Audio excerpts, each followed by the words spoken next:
Las polémicas entre el oficialismo y la oposición se han intensificado en los últimos días. Primero fueron los despidos de funcionarios públicos, los sueldos de los asesores de gobierno, donde hay críticas también al gobierno anterior, al de Sebastián Piñera, y ahora también va tomando forma en la alianza la posibilidad de una interpelación al ministro del Interior, Rodrigo Peñalillos. Queremos ahondar en este y otros temas de contingencia política. Nos encontramos con el diputado de la UDI, Gustavo Asbun. Diputado, gracias por estar con nosotros. Muchas gracias por la invitación. Diputado, lleva este gobierno menos de 2 semanas y las relaciones con la oposición han estado bastante tensas, y me gustaría iniciar de inmediato con la posibilidad de que se interpelara a Rodrigo Peñalillo. ¿No es una exageración considerando el tiempo que lleva instalado el gobierno? Lo que pasa es que tenemos que separar las cosas.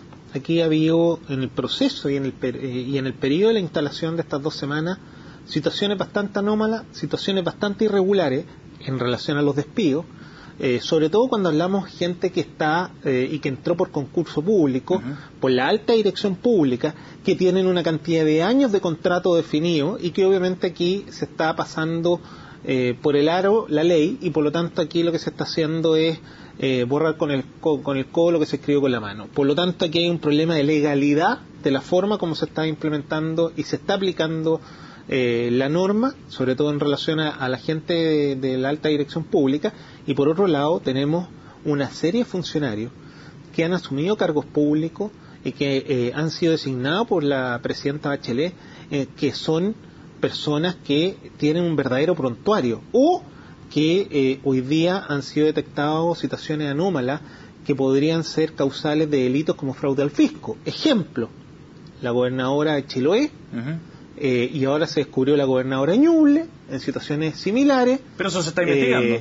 Pero es que, a ver, no es solo un tema de un proceso de investigación, porque también tenemos al intendente de Iquique, que obviamente hoy día está querellado por fraude al fisco por más de 1.000 millones de pesos.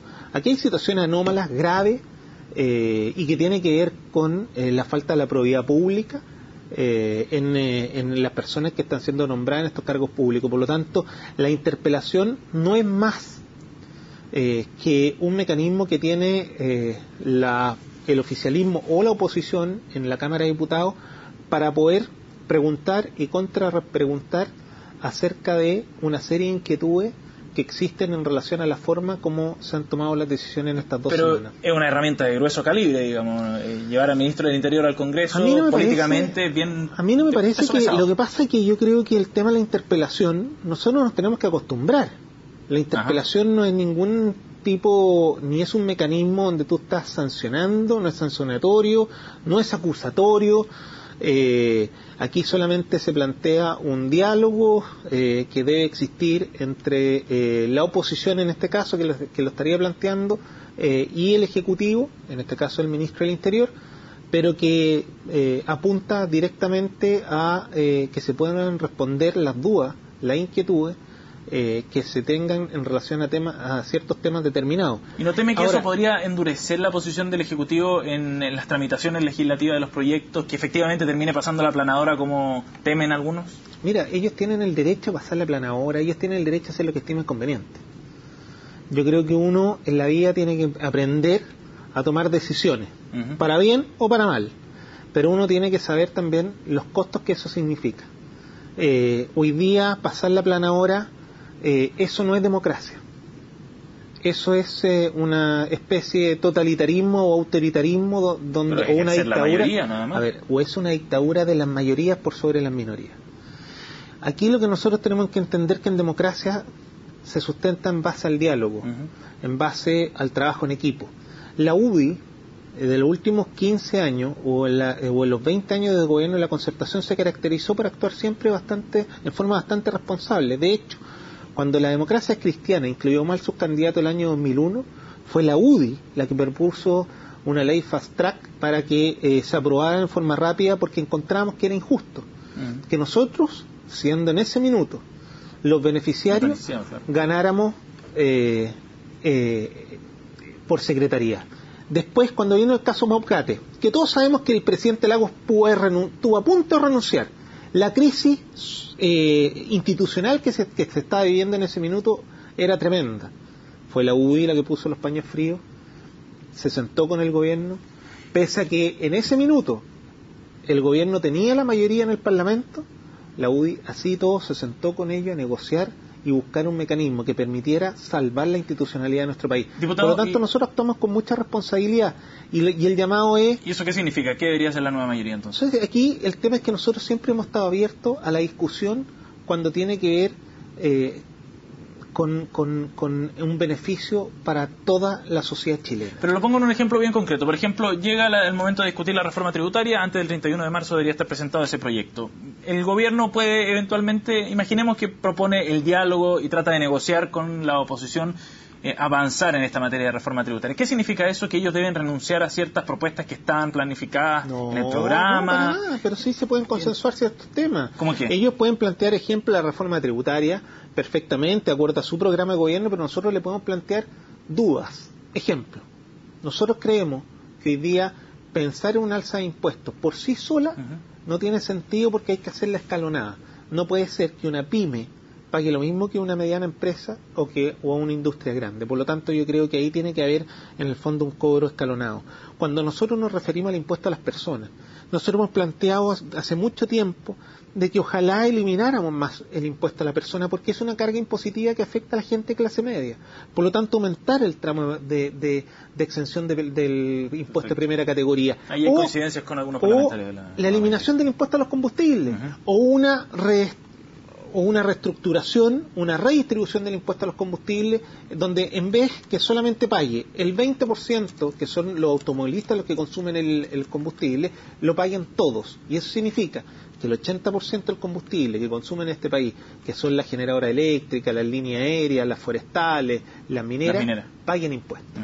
Y si pagan todos por igual y cobramos todo por litro consumido, en vez de pagar 250 pesos, que es lo que paga el automovilista, pagarían todos 35. Esas son propuestas que apuntan en el fondo a perfeccionar a lo mejor lo que quiera presentar el gobierno, que no tiene nada que ver con decirle, ¿sabe qué más? Le vamos a cerrar la puerta. Lo que nosotros decimos, nosotros no nos oponemos a la reforma tributaria, pero sí creemos que a la reforma tributaria hay que incluirle también, no es solo aumentar impuestos, también podemos disminuir impuestos que pueden favorecer a la gente más pobre.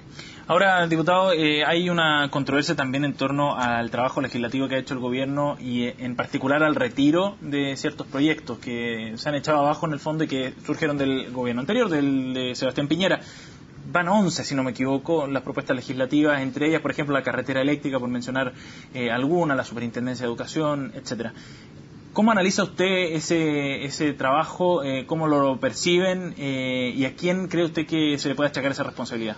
Mira, cuando nosotros hablamos, y aquí tanto se ha manoseado la calidad de la educación, cuando nosotros hablamos, y también ha sido el propio gobierno y sus propios parlamentarios quienes han manoseado el tema del lucro, la mejor forma de fiscalizar la calidad, la mejor forma de fiscalizar los abusos que se pueden cometer en la educación pública o en la educación, ¿qué es lo que es? A través de una superintendencia que tenga las herramientas necesarias para poder fiscalizar y controlar.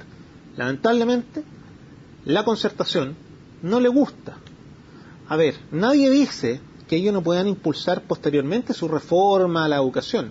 Aquí estamos creando un órgano que el objetivo es fiscalizar y controlar, que no se cometan abusos en la educación y que obviamente exista educación de calidad.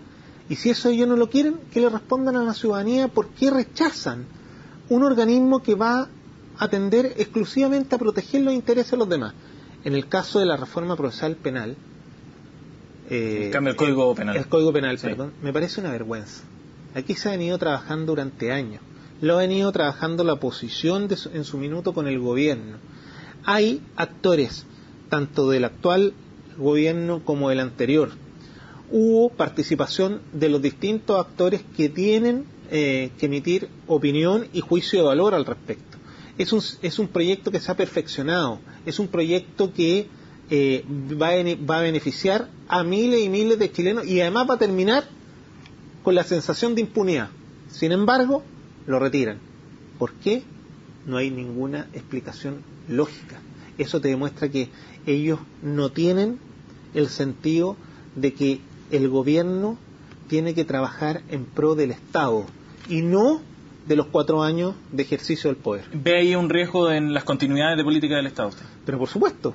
obviamente una reforma penal, una reforma al Código Civil o más adelante una reforma a la educación, esto se tiene que ver no con el gobierno de turno, esto tiene que ser una política de Estado donde tiene que haber un compromiso de todos los actores que están involucrados, porque el día de mañana, en 4 años más, ellos pueden volver a ser oposición, y no porque el gobierno que venga va a terminar todo lo bueno que hizo el gobierno anterior. Por favor, aquí tiene que existir continuidad y tenemos que entender que para apoyar y mejorar las condiciones en nuestro país, lo que nosotros tenemos que hacer es tener una visión de Estado y no una visión cortoplacista, egoísta y mezquina como lo que está aplicando hoy día el gobierno Bachelet. Diputado, ¿y de quién es la responsabilidad de esto, de lo que está pasando? La interlocutora directa con la moneda es Jimena Rincón, la ministra de las Expresas. Mira, yo creo que hoy día echarle la culpa a alguien o no, da lo mismo.